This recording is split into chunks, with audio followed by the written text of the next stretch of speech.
വരുന്നത് ആ ഇമോഷനിലേക്ക് വരണം. അദ്ദേഹം ചെയ്യുന്നത് ഭഗവാനെ പ്രകീർത്തിക്കുകയാണ് ചെയ്യുന്നത്. നമ്മളും അതിലേക്ക് വരികയാണ് ചെയ്യുന്നത്. ഇപ്പം അനന്ത സുബ്രഹ്മണ്യം പ്രഭു വിചാരിക്കുകയാണ്, എന്റെ ജോലി, ഞാൻ ഇവിടെ വന്ന് സൂം വയ്ക്കുക, അതാണ് എന്റെ ജോലി, എനിക്ക് മറ്റൊരു ജോലിയില്ല, ഞാൻ ജസ്റ്റ് ഇത് ചെയ്യാം. അങ്ങനെ ആവരുത്. ഇത് ഭഗവാനെ ഇഷ്ടപ്പെടാനുള്ള ഒരു മാർഗമാണ്. അപ്പൊ അതിന് മറ്റൊരു ഡിവോട്ടി നമ്മളെ ഗൈഡ് ചെയ്ത് തരികയാണ്. അപ്പൊ അതില് നമ്മൾ ഏറ്റുപാടണം. നമ്മള് ഇത് ഈ ഭക്തി എന്ന് പറഞ്ഞാൽ യാന്ത്രികമായിട്ട് വിചാരിച്ചാലും നമുക്ക് കുറച്ച് കഴിയുമ്പോൾ ബോറായി പോകും. ഞാൻ എന്റെ ജോലി, ഞാൻ ക്ലാസ് എടുക്കുന്നു, ഞാൻ എന്റെ ജോലി ഞാൻ കേൾക്കുന്നു, ഞാൻ എന്റെ ജോലി ഞാൻ സൂം വയ്ക്കുന്നു, ഞാൻ എന്റെ ജോലി കുക്ക് ചെയ്യുന്നു. അങ്ങനെയല്ല. ഇതെല്ലാം നമ്മൾക്ക് എല്ലാം നമ്മുടെ എല്ലാ സ്രോതസ്സായ ഭഗവാനെ സേവിക്കാനായിട്ട് ഉള്ള അവസരങ്ങളാണ്. അപ്പൊ അത് നമ്മൾ നമ്മുടെ സഹോദരങ്ങളോടൊപ്പം ഒത്തുചേർന്ന് അത് ചെയ്യണം. അപ്പൊ അങ്ങനെ ചെയ്യുമ്പോഴാണ് ഈ തമോ ഗുണം രജോ ഗുണം ഇതിന്റെ സ്വാധീനതയിൽ നിന്ന് നമുക്ക് മാറാനായിട്ട് സാധിക്കും. അല്ലാതെ അവിടെയും നമ്മൾ സ്വാർത്ഥ വിചാരിച്ച അദ്ദേഹം പാടുന്നു, എനിക്ക് അദ്ദേഹത്തിനെക്കാട്ടിലും കൂടുതൽ പാടാൻ അറിയാം, അല്ലെങ്കിൽ അദ്ദേഹത്തിന് നല്ലപോലെ അത്രയും അറിയത്തില്ല, എനിക്ക് കൂടുതൽ അറിയാം. അവിടെയും നമ്മൾ നമ്മുടെ ഭക്തിയാണ് ചെയ്യുന്നതെങ്കിൽ പോലും അവിടെ നമ്മൾ ഈ ഗുണങ്ങളെ കൊണ്ടുവരികയാണ് ചെയ്യുന്നത്. സത്വഗുണം രജോ ഗുണം തമോ ഗുണത്തിനെ കൊണ്ടുവരികയാണ് ചെയ്യുന്നത്. അവിടെയും നമ്മൾ ഈ ബന്ധനത്തിൽ തന്നെ. അപ്പൊ നമ്മൾ ശീല പ്രഭുപാദ് നമുക്ക് ഈ ഒരു പ്രസ്ഥാനം തന്നിരിക്കുന്നത് എല്ലാവരും ഒറ്റ കുടുംബമായിട്ട് ഭഗവാനെ സ്നേഹിക്കാനുള്ള ഒരു അവസരമാണ് നമുക്ക് നൽകിയിരിക്കുന്നത്. ആ ആ ഒരു മൂഡ് ശീല പ്രഭുപാദ് എന്ത് മൂഡിലാണ് നമുക്ക് തന്നിട്ടുള്ളത്, ആ മൂഡ് നമ്മൾ എടുക്കുമ്പോൾ മാത്രമേ അതിൽ നിന്ന് ഈ നമ്മുടെ ഹൃദയത്തിലുള്ള സത്വം തമസ് രജസ്സുകളിൽ നിന്ന് നമുക്ക് മോചനം കിട്ടുകയുള്ളൂ. അല്ലാതെ ഇപ്പം ഭഗവാനുണ്ട്, ഭഗവാന്റെ അംശങ്ങളാണ് നമ്മളെല്ലാം. ഭഗവാന്റെ അംശങ്ങളാണ് നമ്മളെല്ലാം. ഭഗവാന്റെ അംശങ്ങളായതുകൊണ്ട് നമ്മളെല്ലാം ഒരു കുടുംബത്തിലാണ്. ആ ഒരു കുടുംബ ഫീലിങ്ങോട് കൂടി വേണം നമ്മൾ ഭഗവാനെ ആരാധിക്കാൻ. നമ്മളെല്ലാവരും നമ്മുടെ ഒരേ ഒരേ വ്യക്തിയായിട്ടുള്ള ഭഗവാനെ സ്നേഹിക്കുകയാണ് ചെയ്യുന്നത് എന്നുള്ള ഇതിലേക്ക് വരുമ്പോഴാണ് നമുക്ക് ഇതിൽ നിന്ന് മോചനം കിട്ടുക. അല്ലെങ്കിൽ നമുക്ക് തൃപ്തി വരത്തില്ല. നമുക്ക് ജീവിതത്തില് നമ്മൾ ഒരുപാട് നാമം ജപിക്കുന്നുണ്ടാവും, ഒരുപാട് ബുക്സുകൾ വായിക്കുന്നുണ്ടാവും, സേവനങ്ങൾ ചെയ്യുന്നുണ്ടാവും, അമ്പലങ്ങൾ ക്ഷേത്രങ്ങൾ നമ്മൾ നിർമ്മിക്കുന്നുണ്ടാകും, മറ്റുള്ളവർക്ക് കാര്യങ്ങൾ പറഞ്ഞു കൊടുക്കുന്നുണ്ടാവും, നമ്മൾ നല്ലപോലെ ഭഗവാന് വേണ്ടി കുക്ക് ചെയ്യുന്നുണ്ടാവും, ഭഗവാന്റെ പ്രസാദം വിതരണം ചെയ്യുന്നുണ്ടാവും. അപ്പൊ അങ്ങനെയെല്ലാം ചെയ്യുമ്പോഴും ഈ ഇതൊരു കുടുംബമാണ്. ഇത് എല്ലാവരും ഒത്തൊരുമിച്ച് ഭഗവാനെ സന്തോഷിപ്പിക്കാനാണ് ശ്രമിക്കുന്നത്. അതാണ് ഈ സേവനം നടക്കുന്നത്. ആ സേവനത്തിൽ ഞാൻ ഇമോഷണൽ ആയിട്ട് അതിനകത്ത് ഇൻവോൾവ് ആകണം. അല്ലാതെ എന്റെ സ്വാർത്ഥഗതി, ഞാൻ എന്ന ഭാവത്തിൽ നിൽക്കാൻ പാടില്ല എന്ന ബോധം നമുക്ക് വരണം. എങ്കിൽ മാത്രമേ ഇത് നമുക്ക് ആ ഹൃദയത്തിൽ ആ തൃപ്തി വരത്തുള്ളൂ. അല്ലെങ്കിൽ നമ്മൾ എന്ത് സേവനം ചെയ്ത് നോക്കണം, നമ്മൾ ആ ഒരു മൂഡ് നമ്മൾ ക്രിയേറ്റ് ചെയ്തില്ലെങ്കിൽ, നമ്മുടെ ഹൃദയത്തിൽ ആ ഒരു മൂഡ് വന്നില്ലെങ്കിൽ, ഞാൻ ചെയ്തു, അവിടെ നമ്മൾ സത്വഗുണത്തിലേ നിൽക്കുന്നുള്ളൂ.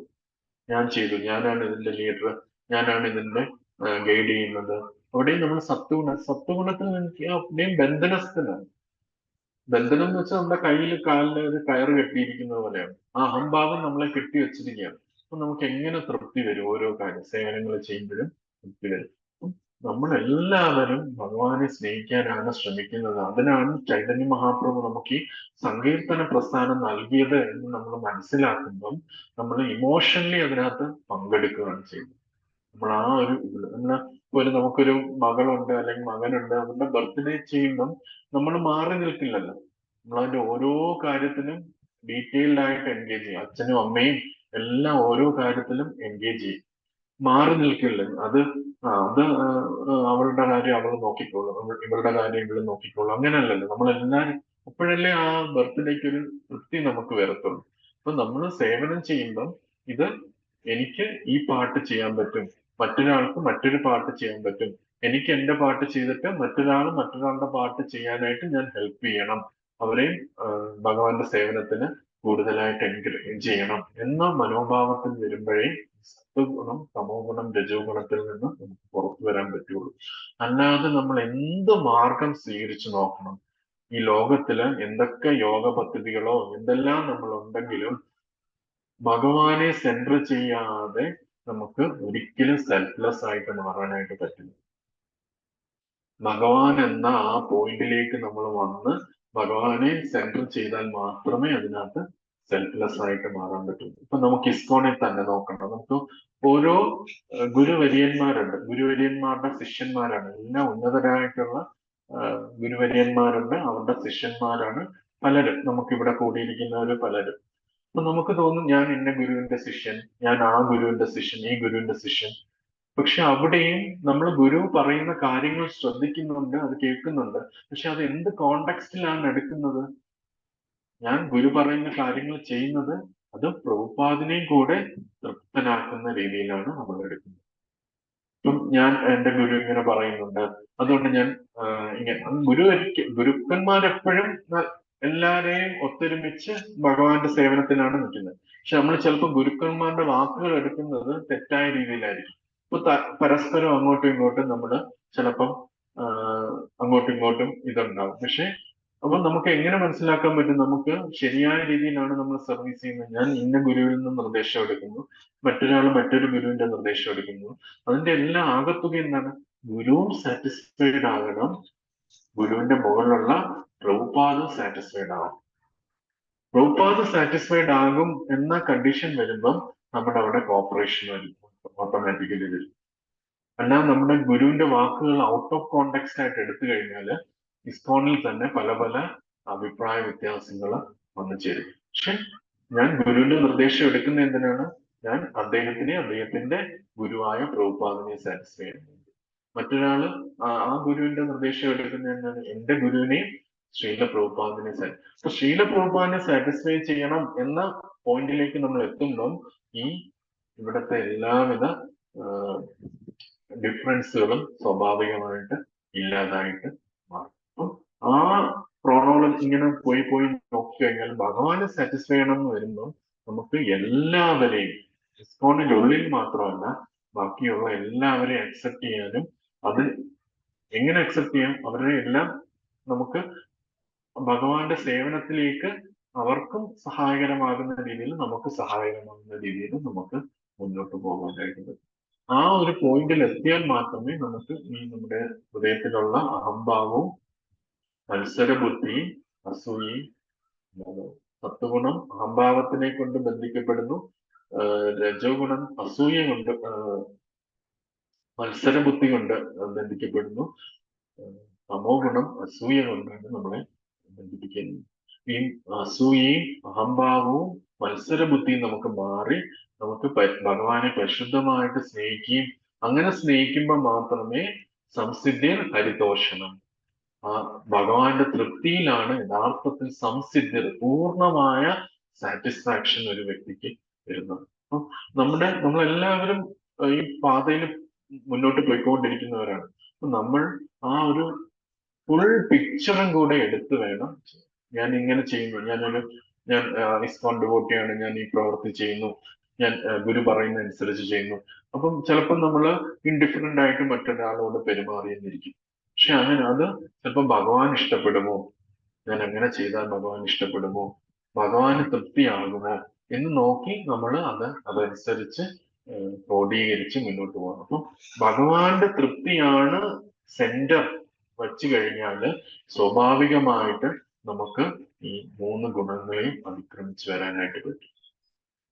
അതാണ് ഈ ശ്ലോകത്തിന്റെ മീനിങ് ആണ് ഭഗവാൻ മറ്റൊരു ശ്ലോകത്തില് പറയുന്നത്. ത്രൈഗുണ്യ വിഷയാൻ വേദ നിസ്ത്രൈഗുണ്യ ഭവാനിന. വേദങ്ങളിലെ 3 ഗുണങ്ങളെ കുറിച്ചാണ് പറയുന്നത്, അതിനെ അതിക്രമിക്കാൻ. മറ്റൊരു ശ്ലോകം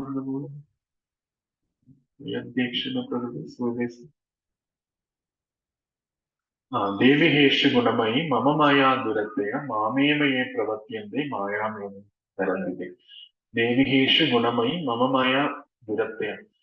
ത്രിഗുണങ്ങൾ ജയിക്കാൻ വളരെ ബുദ്ധിമുട്ടാണ്. അത് ഭഗവാന്റെ ശക്തിയാണ് ത്രിഗുണങ്ങൾ. അപ്പൊ ഭഗവാൻ തന്നെ നമ്മൾക്ക് പറഞ്ഞു തരികയാണ് അത് ജയിക്കാൻ വളരെ ബുദ്ധിമുട്ടാണ്. പക്ഷെ മാമേവയെ പ്രവർത്തി, എന്നെ തന്നെ, മാം ഏവ ഏവ ഏവ എന്ന് പറഞ്ഞാൽ ഒള്ളി. ആ ഒള്ളി എന്നുള്ള വേർഡ് നമ്മൾ വളരെ വ്യക്തമായിട്ട്, ഭഗവാൻ വേറെ എവിടെയും പോയി അഭയം തേടാനായിട്ട് പറയുന്നില്ല. എന്നെ തന്നെ മാമേവയെ പ്രപത്യന്തേ, മായാമേധം തരന്തേ. എങ്കിൽ മാത്രമേ മായയെ ജയിക്കാൻ പറ്റൂ. ത്രിഗുണങ്ങൾ അടങ്ങിയ മായയിൽ ജയിക്കാനായിട്ട് സാധിക്കത്തുള്ളൂ. അല്ലാതെ നമ്മൾ വിചാരിച്ചാൽ അത് സാധിക്കത്തില്ല. നമ്മൾ വിചാരിക്കും നമുക്ക് പല രീതിയിൽ പറ്റും എന്ന് വിചാരിക്കും. ഇപ്പൊ തന്നെ ഉദാഹരണത്തിന് നമ്മള് ഷിരൂർ എന്ന് പറഞ്ഞ കർണാടകയിൽ എങ്ങാണ്ട് ഒരു മണ്ണിടിച്ചിലിന് ഒരാൾ അതിനകത്ത് പെട്ടുപോയി. നമ്മൾ മാധ്യമങ്ങളൊക്കെ എന്തുമാത്രം ബഹളമായിരുന്നു. അത് ഇന്ന് കണ്ടുപിടിക്കണം, നാളെ കണ്ടുപിടിക്കണം. പക്ഷെ ഇത്ര നാളായിട്ട് അത് ഇപ്പോഴാണ് ലൊക്കേറ്റ് ചെയ്യാനായിട്ട് പറ്റുന്നത്. നമ്മൾ വിചാരിക്കും നമുക്കിത് പറ്റും, ഇമ്മീഡിയറ്റ്ലി നമുക്ക് ഭൗതിക പ്രകൃതിയെ ജയിച്ചു വരാൻ പറ്റും. ഞാൻ ജസ്റ്റ് ഒരു ഉദാഹരണമാണ് പറയുന്നത്. ചൈനയില് ത്രീ ഗോർജസ് ഡാം ഉണ്ട്. അപ്പൊ അത് വലിയൊരു ഡാമാണ്, ഏറ്റവും ശക്തമായ ഡാമാണ്. അപ്പൊ അതിനെ അതിക്രമിച്ചാണ് ഇപ്പൊ ഫ്ലഡ് വന്നുകൊണ്ടിരിക്കുന്നത്. അവരുടെ എല്ലാ ഈവൻ സ്കേപ്പേഴ്സ് വരെ അതിനകത്ത് മുങ്ങിപ്പോവുകയാണ് ചെയ്യുന്നത് അതിനകത്ത്. അപ്പൊ അതിനെ ഒരു ഭയമാണ്, ആ ഡാം എപ്പോഴാണ് പൊട്ടാൻ പോകുന്നത് എന്നുള്ള ഭയത്തിലാണ് വരുന്നത്. അപ്പൊ ഭൗതിക പ്രകൃതി നമ്മൾക്ക് അതിക്രമിക്കാൻ പറ്റുമെന്ന് നമ്മൾ വിചാരിച്ചു. ഇത് ഞാൻ ജസ്റ്റ് ഒരു പോയിന്റിലേക്ക് കൊണ്ടുവരാൻ വേണ്ടി ശ്രമിക്കാം. ഈ ഭൗതിക പ്രകൃതിയെ നമുക്ക് പിടിച്ചു നിർത്താൻ പറ്റും എന്ന് നമ്മൾ വിചാരിക്കുന്നത് വിഡ്ഢിത്തമാണ്. അത് ജസ്റ്റ് ഒന്ന് താന്നു തരും. ചിലപ്പോൾ നമുക്ക് നമ്മുടെ അഹംഭാവത്തെ ഒന്ന് കൂട്ടിത്തരാൻ വേണ്ടി ഒന്ന് താന്നു തരും. പക്ഷെ അതിനനുസരിച്ചത് അടുത്ത ഇതായിട്ടത് തിരിച്ചു വരും. അപ്പൊ അതേപോലെ തന്നെ നമ്മുടെ കാമത്തിനെയും ക്രോധത്തിനെയും മതത്തിനെയും മാത്സര്യത്തിനെയും ഒന്നും നമുക്ക് നമ്മുടെ കഴിവുകൊണ്ട് അതിനെയൊന്നും ജയിക്കാനായിട്ട് നമുക്ക് പറ്റില്ല. അതുകൊണ്ട് ഭഗവാനെ സറണ്ടർ ചെയ്താൽ മാത്രമേ പറ്റുള്ളൂ. ഭഗവാനെ സറണ്ടർ ചെയ്യുമ്പം ഈ ഇമോഷണൽ മോഡിൽ വേണം നമ്മൾ ചെയ്യാൻ. അല്ലെങ്കിൽ അവിടെയും നമ്മൾ സത്വഗുണം, രജോ ഗുണം, തമോ ഗുണം കൊണ്ടുവരും. ഞാൻ ചെയ്തു, ഞാനാണ് കൂടുതൽ ചെയ്തത്, ഞാൻ നല്ലപോലെ കുക്ക് ചെയ്യും, ഞാൻ നല്ലപോലെ പാടും, അല്ലെങ്കിൽ ഞാൻ നല്ലപോലെ ക്ലീൻ ചെയ്യും. അവിടെയും നമ്മൾ ഇത് കൊണ്ടുവരികയാണ് ചെയ്യുന്നത്. ഞാൻ ഭഗവാൻ എനിക്ക് ഈ സർവീസ് ചെയ്യുന്നു, ഞാനത് ചെയ്യുന്നു, മറ്റൊരാൾ അത് ചെയ്യുന്നു, അവർക്കും സഹായകരമായിട്ട് രീതിയിൽ ചെയ്യുന്നു. ആ മൂഡ് എടുക്കുവാണെങ്കിൽ നമ്മളെല്ലാവരും, അച്ഛൻ വന്നിട്ട് അച്ഛൻ ജോലിക്ക് പോകണം, അച്ഛൻ പറയണം 4 മക്കളുണ്ട്, മക്കളെ നിങ്ങൾ ഈ വീട് വൃത്തിയാക്കി വെക്കണം. ഞാൻ അപ്പം ഓരോരുത്തരും ഓരോ റൂം വൃത്തിയാക്കുകയാണ്. അപ്പൊ ഞാൻ ചെയ്യുന്നത് അച്ഛന് സന്തോഷം. അതേപോലെ മറ്റൊരാൾ മറ്റൊരു റൂം ചെയ്യുമ്പോഴും അച്ഛന് സന്തോഷമാവും. അപ്പൊ ഞാൻ എന്റെ ചെയ്തിട്ട് എനിക്ക് ഫ്രീ ടൈം ഉണ്ടെങ്കിൽ ഞാൻ മറ്റൊരാളുടെ റൂം ഹെൽപ്പ് ചെയ്യാനായിട്ട് ഞാൻ മുന്നോട്ട് വരികയാണ് ചെയ്യേണ്ടത്. ആ ഒരു ഭഗവാനെ സെൻറ്റർ ചെയ്തുള്ള ആ പോയിന്റിലേക്ക് നമ്മൾ വന്നാൽ മാത്രമേ ഈ 3 ഗുണങ്ങളെ നമുക്ക് അതിക്രമിക്കാനായിട്ട് പറ്റുള്ളൂ. അല്ലാതെ ഇത് ഇമ്പോസിബിൾ ആണ് ഈ ഭൗതിക പ്രകൃതിയെ ജയിക്കാനായിട്ട്. ഇനി നമ്മൾ എപ്പോഴും വീണ്ടും കാമത്തിനും ക്രോധത്തിനും മതത്തിനും മാത്സര്യത്തിനും അസൂയയ്ക്കും അഹംഭാവത്തിനും അടിമപ്പെട്ട് തന്നെ തുടർന്ന് പോയിക്കൊണ്ടിരിക്കും. അതാണ് നമുക്ക് ഇന്നത്തെ ഈ ഒരു ശ്ലോകത്തിന് പറയാനുള്ളത്. എന്തെങ്കിലും ക്വസ്റ്റ്യൻസ് ഉണ്ടെങ്കിൽ ചോദിക്കും.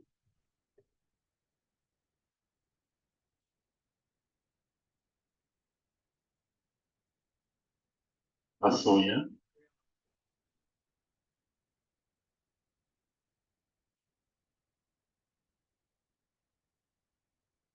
ഇത് അതിന്റെ കാർഡിനൽ സിംറ്റംസ് ആണ്. ഒരു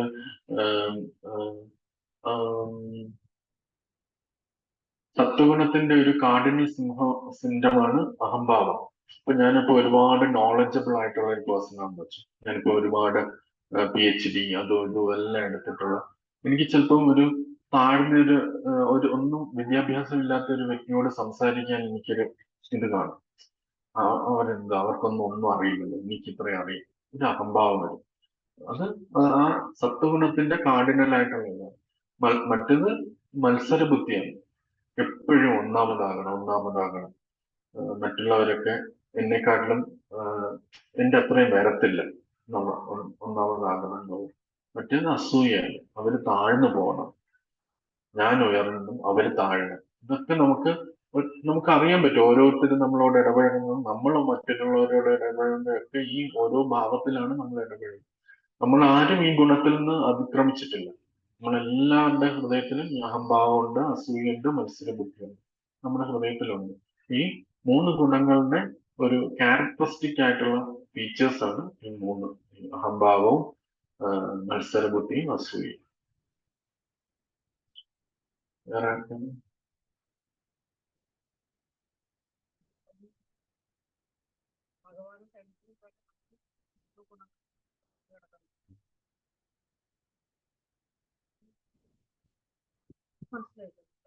മൂന്ന് ഗുണങ്ങളുടെ പല വേരിയേഷനും മത്സരം ഉണ്ടായി.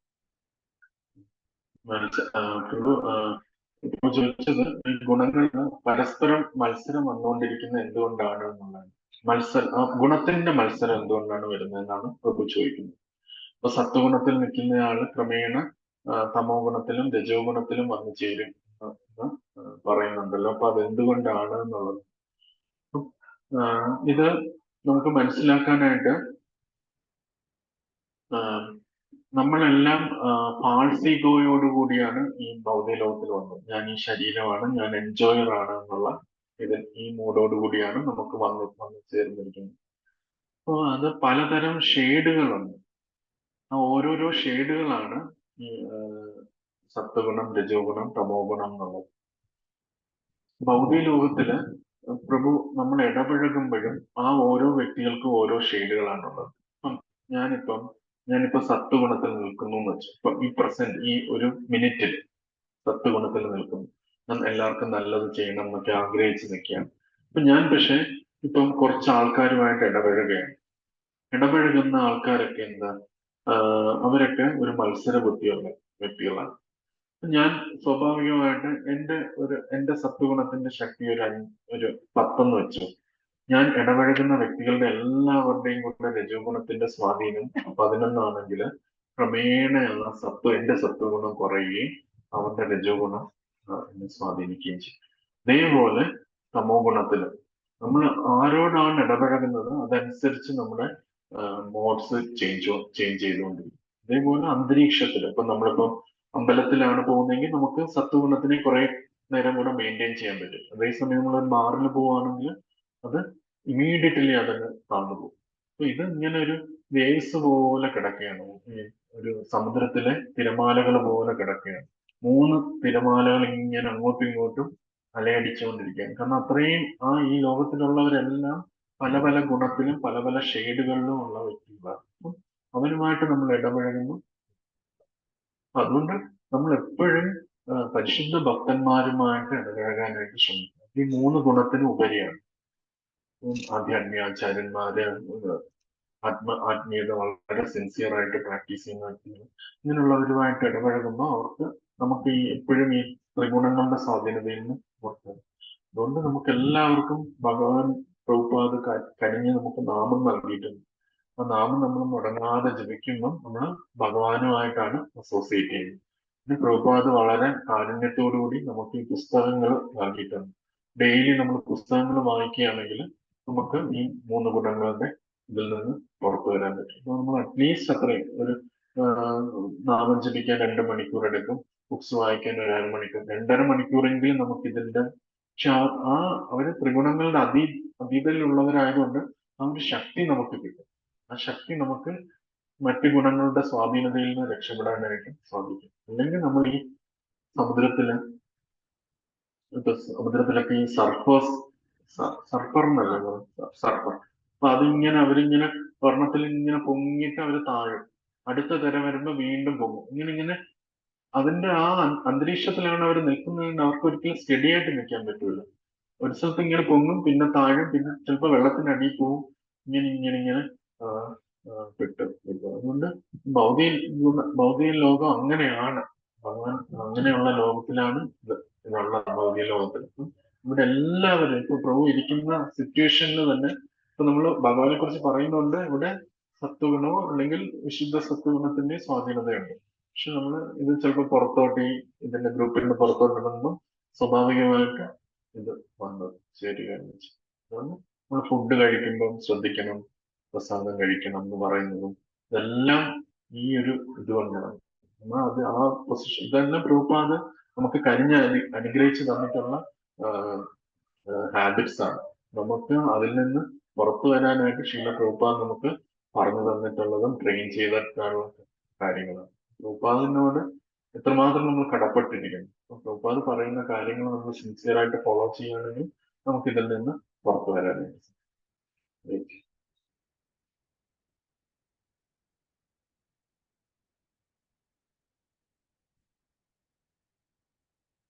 നല്ലൊരു ചോദ്യമാണ് മനോജ് ചോദിച്ചത്. ഇത് അർജുനൻ ചോദിച്ച ചോദ്യമാണ്. അർജുനൻ കൃഷ്ണനോട് ചോദിച്ച ചോദ്യമാണ്. ഇതേ ചോദ്യം ചോദിച്ചിട്ടുണ്ട്. ഈ 14-ാം അധ്യായത്തിന്റെ അവസാനമാണോ എന്ന് അറിയത്തില്ല.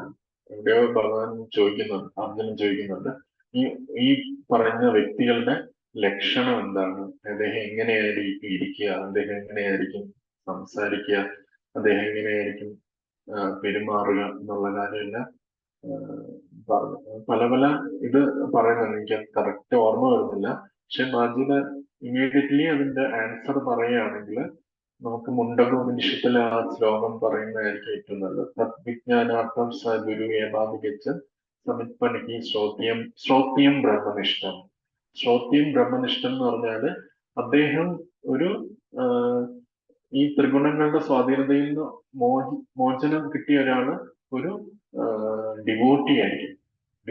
ഡിവോട്ടി എന്ന് വെച്ചാൽ ഡിവോട്ടഡ് ടു കൃഷ്ണ, ഭഗവാനോട് ആത്മാർത്ഥമായിട്ട് സ്നേഹമുള്ള ഒരു വ്യക്തിയായിരിക്കും. അങ്ങനെയുള്ള ഒരു വ്യക്തിക്ക് മാത്രമേ ഈ ത്രിഗുണങ്ങളുടെ സ്വാധീനതയിൽ നിന്ന് പുറത്തു വരാൻ പറ്റൂ. അതല്ലേ ഭഗവാൻ പറയുന്നത്, ആരാണ് എന്നെ പൂർണ്ണമായിട്ട് സറണ്ടർ ചെയ്തത്. ആ സറണ്ടറിന്റെ ലക്ഷണങ്ങളാണ് ഒരു വ്യക്തി ഒരു ആധ്യാത്മിക ഗുരുവിനെ സ്വീകരിച്ചിരിക്കുന്നത്. നമ്മൾ സുപ്രഭാതത്തിൽ എനിക്കെല്ലാം അറിയാമെന്ന് പറയുന്നവരാണ് അഹംഭാവത്തിന്റെ ഇതിലാണ് നിൽക്കുന്നത്. അദ്ദേഹത്തിന് കൃഷ്ണനിൽ നിന്ന് അറിവ് വന്നിട്ടുണ്ട്. ആ അറിവിനെ അദ്ദേഹം ആ ആ ഒരു കൃഷ്ണനിൽ നിന്ന് വന്ന അറിവിനെ അംഗീകരിക്കുന്ന വ്യക്തിക്കാണ് ഗുരുവിനെ സ്വീകരിക്കാനായിട്ട് പറ്റുക. അദ്ദേഹം ഗുരുവിനെ സ്വീകരിച്ചിരിക്കണം.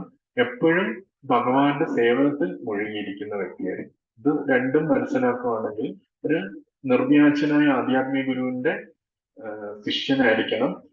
എപ്പോഴും ഭഗവാന്റെ സേവനത്തിൽ മുഴുകിയിരിക്കുന്ന വ്യക്തിയാണെങ്കിൽ നമുക്ക് മനസ്സിലാക്കാൻ പറ്റും ആ വ്യക്തി ത്രിഗുണങ്ങളുടെ സ്വാധീനതയിൽ നിന്ന് മോചനമായി. പിന്നെ നമ്മൾ ഈ പറഞ്ഞു കേട്ട മാജിക്ക് ഉടനെ നോക്കും, ഇങ്ങനെ ഒരു എക്സാമ്പിൾ എവിടെയാണുള്ളത്? ശീല പ്രഭുപാദിൽ കാണാൻ പറ്റും. ശീല പ്രഭുപാദും അദ്ദേഹത്തിന്റെ ആത്മാർത്ഥമായിട്ടുള്ള അദ്ദേഹത്തിനെ പിന്തുടരുന്ന ശിഷ്യന്മാരെയും നമുക്ക് നോക്കിക്കഴിഞ്ഞാൽ ഇവരൊക്കെ ഇതിൽ നിന്ന് മോചിതരായ വ്യക്തികളാണെന്ന് നമുക്ക് മനസ്സിലാക്കാം. കാരണം അവര് ആത്മീയ ഗുരുവിനെ സ്വീകരിച്ചിരിക്കുന്നു, അദ്ദേഹത്തിന്റെ വാക്കുകൾ അതേപടി പാലിക്കുന്നുണ്ട്.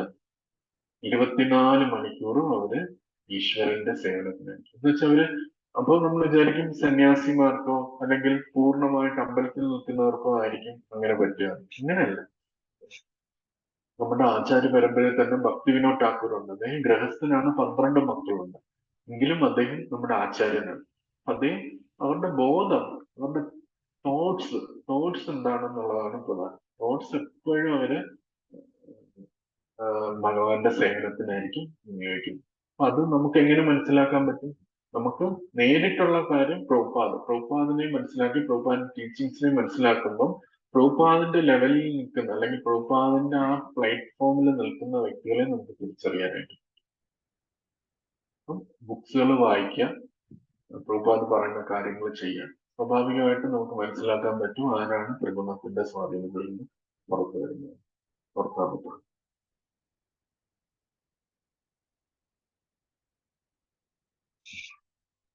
ഹരീഷ്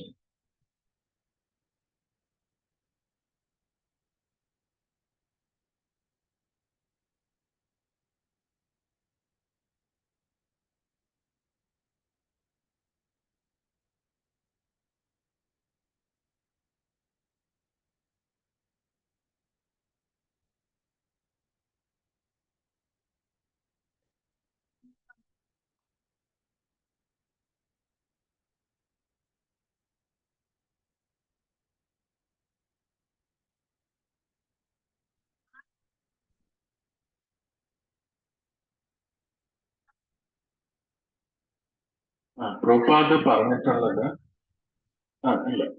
പറഞ്ഞിട്ടുള്ളത് പ്രഭുപാദ് ഒരു വ്യക്തിയെ തന്റെ ആധ്യാത്മിക സക്സസർ ആയിട്ട് കണ്ടിട്ടില്ല.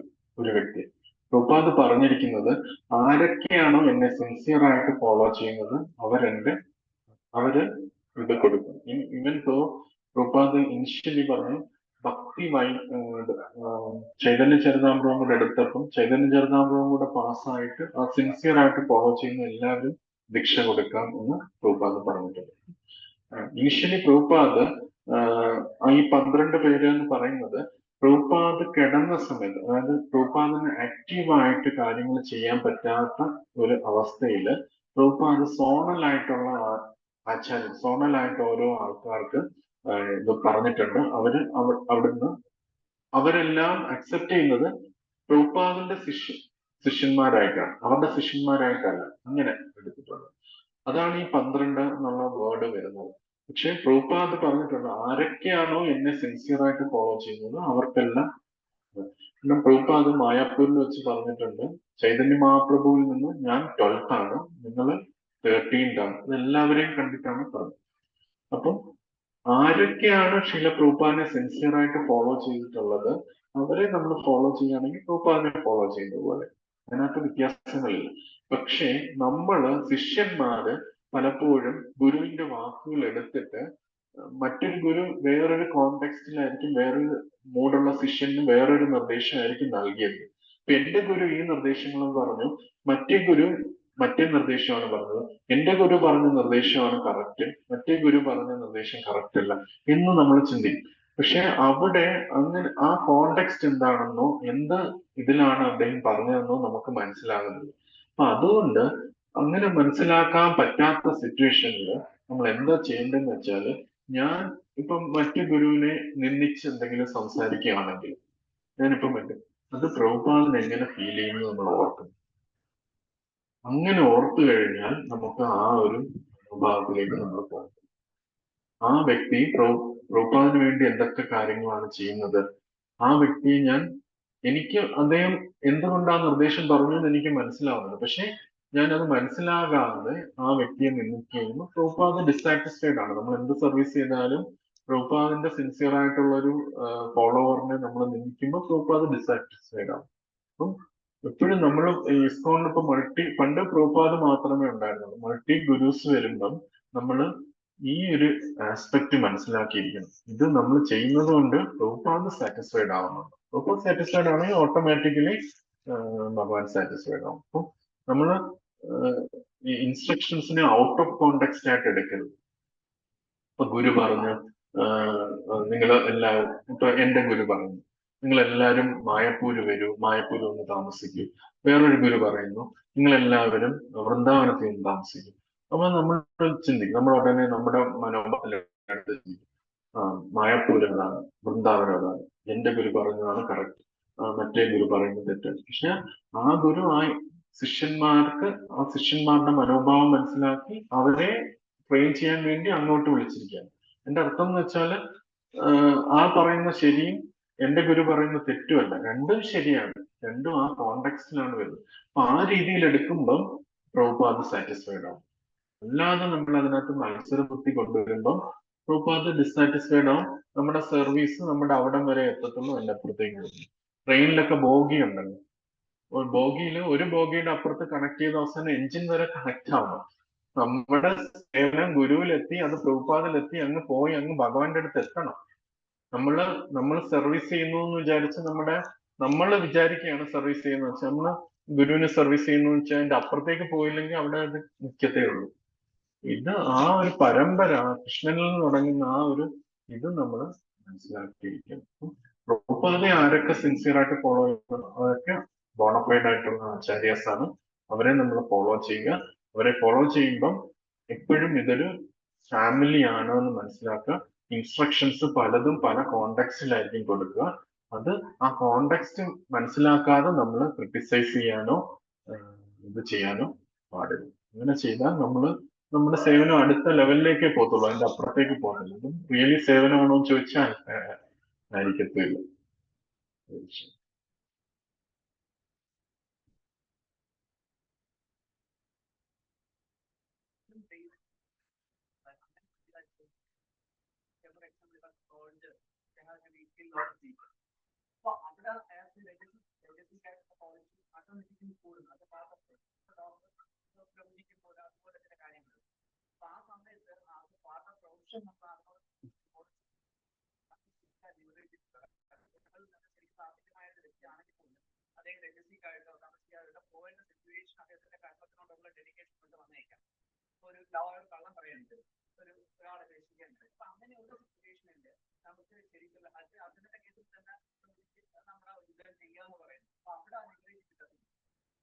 അവിടെ നമ്മൾ മനസ്സിലാക്കേണ്ടത് ഇപ്പൊ പ്രഭു പറഞ്ഞ പോലെ ഓരോരുത്തരും ഓരോ ഗുണങ്ങൾ അവരിൽ സ്വാഭാവികമായിട്ടുണ്ട്.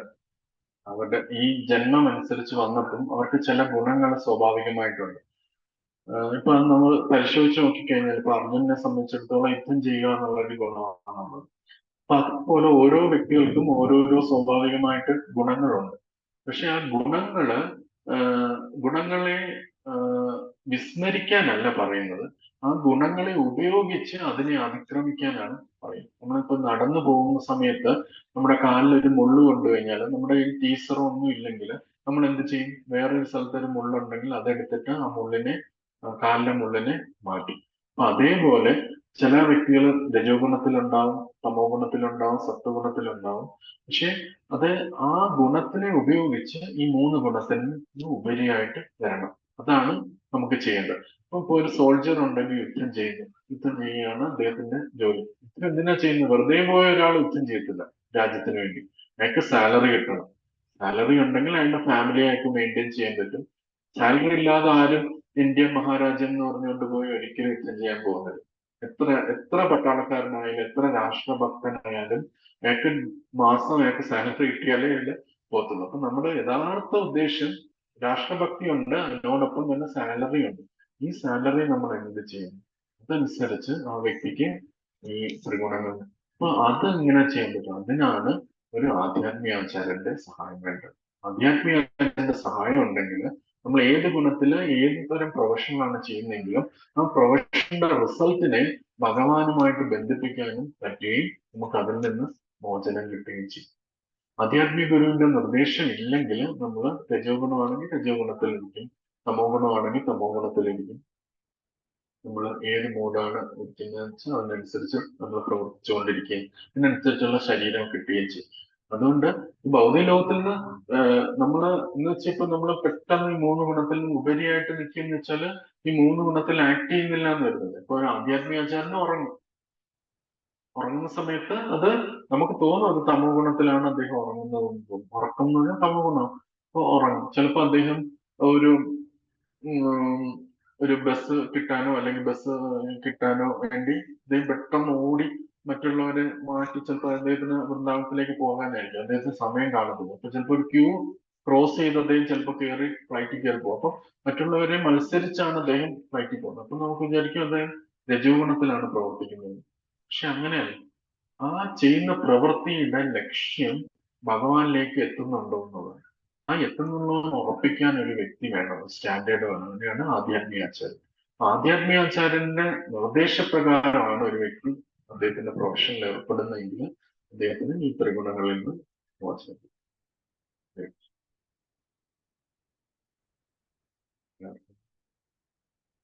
അങ്ങനെ വേറെ തോന്നുന്നു.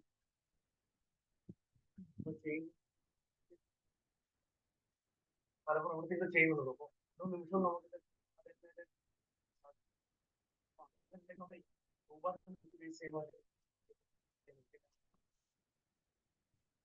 ആധ്യാത്മികാചാര്യൻ ഉണ്ട് എന്ന് പറഞ്ഞിട്ടുണ്ട്. ആധ്യാത്മികാചാര്യന്റെ നിർദ്ദേശം അനുസരിച്ച് വേണം ഒരു വ്യക്തി ഫോളോ ചെയ്യാൻ എന്ന് പറഞ്ഞിട്ടുണ്ട്. അപ്പം ചിലപ്പോൾ ആധ്യാത്മികാചാര്യനോട് ഡയറക്റ്റ്ലി നമുക്ക് ചോദിക്കാനായിട്ട് പറ്റണം എന്നില്ല. അപ്പൊ ആ ഒരു സിറ്റുവേഷനിൽ നമ്മൾ എന്ത് ചെയ്യാൻ പറ്റും എന്നുള്ളതാണ് പ്രഭു ചോദിച്ചത്. നല്ലൊരു പോയിന്റ് ആണ് ചോദിച്ചത്. കാരണം ആധ്യാത്മികാചാര്യൻ ലോകമെമ്പാടും നടന്നുകൊണ്ടിരിക്കും. ഓരോ ചെറിയ ചെറിയ കാര്യത്തിന് നമുക്ക് ചോദിക്കാനായിട്ട് പറ്റത്തില്ല. പക്ഷെ അതിന് അദ്ദേഹം ഫെസിലിറ്റീസ് ഒരുക്കിയിട്ടുണ്ട്. നിർദ്ദേശങ്ങൾ നമുക്ക് ഒരു എമർജൻസി സിറ്റുവേഷൻ ആണെങ്കിൽ അദ്ദേഹത്തിന് ഒരു മെയിൽ അയക്കാൻ പറ്റും. നമുക്ക് മറ്റാരെയും അദ്ദേഹത്തിൽ നിന്ന് തന്നെ നിർദ്ദേശം വേണം എന്നുണ്ടെങ്കിൽ മെയിൽ അയച്ചാൽ അദ്ദേഹം റിപ്ലൈ ചെയ്യും. ഇല്ലാന്നുണ്ടെങ്കിൽ അദ്ദേഹം ടെമ്പിൾ പ്രസിഡന്റിനെയും GBCസിനെയും വെച്ചിട്ടുണ്ട്. ഈ ടെമ്പിൾ പ്രസിഡന്റ് GBCസും മുതിർന്ന ഭക്തന്മാരെ മറ്റുള്ളവരെ ഗൈഡ് ചെയ്യാനായിട്ട് വെച്ചിട്ടുണ്ട്. അപ്പൊ അതിലൂടെ നമുക്ക് കിട്ടും. പിന്നെ ഒരു വ്യക്തി സിൻസിയർ ആണെങ്കിൽ ബുക്സിൽ നിന്നും അദ്ദേഹത്തിന്റെ ആൻസർ കിട്ടും. അത് ഭഗവാൻ പറയുന്നുണ്ട്,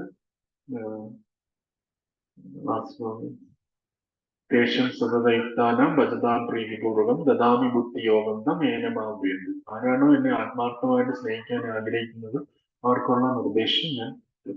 അപ്പം പ്രഭുവിനിപ്പം പ്രഭുവിന്റെ ഗോഡ് ബ്രദേഴ്സിനോട് സംസാരിക്കാൻ പറ്റും, മറ്റുള്ളവരോട് സംസാരിക്കാൻ പറ്റും, മറ്റു ഡിവോട്ടീസിനോട് ഇതെല്ലാം പറ്റുന്നതും പ്രഭുവിന് സേവനം ചെയ്യാൻ പറ്റുന്നതും ആത്മീയ ഗുരുവിന്റെ അനുഗ്രഹം കൊണ്ടാണ്.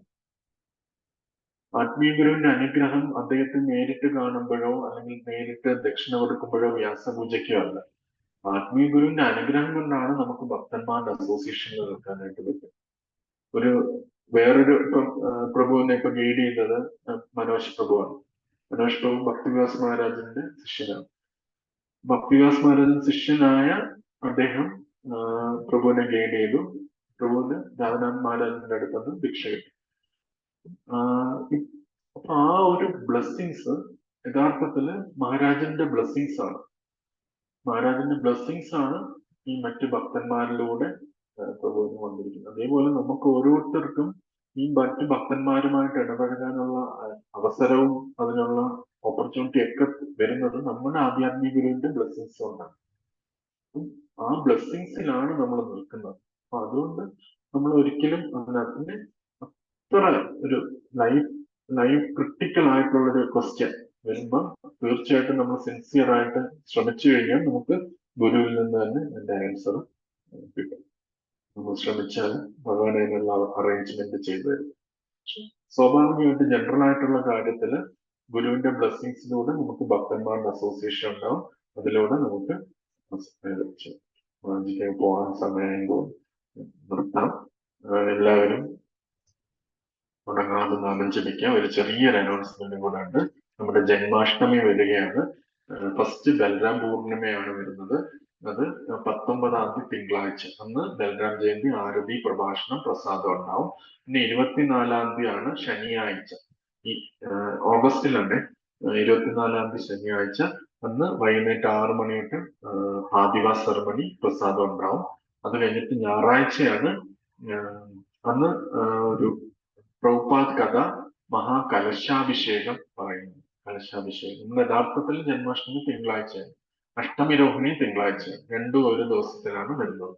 തിങ്കളാഴ്ചയാണ് മെയിൻ പ്രോഗ്രാം. ജന്മാഷ്ടമി. എന്റെ 2 ദിവസം മുമ്പേ ഫെസ്റ്റിവൽ തുടങ്ങും. ഫസ്റ്റ് ദിവസം ആദിവാസി സെറമണി, ഞായറാഴ്ച പ്രഭുപാദിനെ കുറിച്ച്. പ്രഭുപാദ് ജയന്തി അടുത്ത ദിവസം ചൊവ്വാഴ്ച. പ്രഭുപാദ് ജയന്തി ഇതിനകത്ത് വച്ചിട്ടില്ലെങ്കിലും നമ്മൾ സാധാരണ ചെയ്യാറുണ്ട്. അൺഒഫീഷ്യൽ ആയിട്ടാണെങ്കിലും ചെയ്യും. പ്രഭുപാദ് ജയന്തി ഉണ്ട്, ചൊവ്വാഴ്ച ഉണ്ടാവും. അത് അതിനകത്ത് വച്ചിട്ടില്ലെന്നേ ഉള്ളൂ, എങ്കിലും ഉണ്ടാവും. അപ്പം 4 ദിവസമാണ് ഫെസ്റ്റിവല്. ശനിയാഴ്ച ആദിവാസി വെച്ചാൽ ഫെസ്റ്റിവലിന് നമ്മൾ ഒരുങ്ങുക. ഞായറാഴ്ച പ്രഭുപാദിനെ കുറിച്ച് നമുക്ക് പല പല വിശിഷ്ട അതിഥികളൊക്കെ വരുന്നുണ്ട് പ്രഭുപാദിനെ കുറിച്ച് സംസാരിക്കാനായിട്ട്. 25-ാം തീയതി ഞായറാഴ്ച ഉണ്ടാവും. പിന്നെ 26-ാം തീയതി ജന്മാഷ്ടമി. ജന്മാഷ്ടമിക്ക് ശേഷം അടുത്ത ദിവസം പ്രഭുപാദ് ജയന്തി ഉണ്ടാവും. ഇത്രയും ഫെസ്റ്റിവൽ ഉണ്ട്. സേവന കാര്യങ്ങളെല്ലാം ഇതിനകത്ത് എഴുതിയിട്ടുണ്ട്.